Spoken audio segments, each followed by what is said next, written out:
Челядь пында каньло пыр-бур орсанын, ежели сия керамеша аслат кизан, то сетчым чечас щелым пында меднидона. Купрос посадын вилетны керны аканиз капронич. Это елыч вичтачесменным коллега Надежда Кривощекова.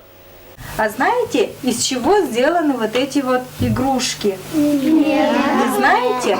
А вот я вам сейчас покажу.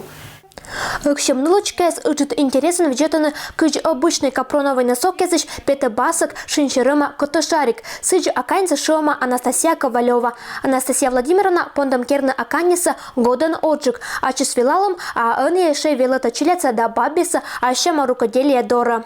Девизом моего творчества являются замечательные слова Марины Цветаевой: «Не запрещай себе творить, пусть иногда выходит криво. Твои нелепые мотивы никто не сможет повторить». Вот этим я девизом живу, и он помогает мне в творчестве, потому что все мои недочеты я вижу только сама, а другие мои недочеты не видят. Кыштореча инька щекоты скерны сечем аканёкса абу. Кола желанию, а материалочков сейчас капрон, синтепон, ем да сунис. Анастасия Владимировна позже шуны уджит мастерицан. Ся керне чир игрушкес, но и щерета картинес, щерпасала декупаж техника черты вазес да бутылкес. Аслас уджисан старается участвовать на быткоть конкурсезен. Пример выла аканима фестиваль, когда пондащулочно того март медбарья луннеза.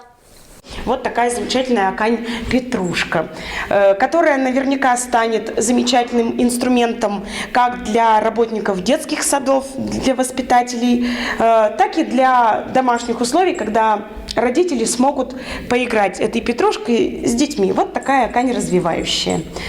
Анастасия Ковалева мада и того пондывно участвует на фестивале. А Аслас величишесла инька привещала: мы аканьцы колокерны юга челаман, эд быт торлан лов, кычем настроением керан орсанца, сечем и лоа сылан чужом баныс.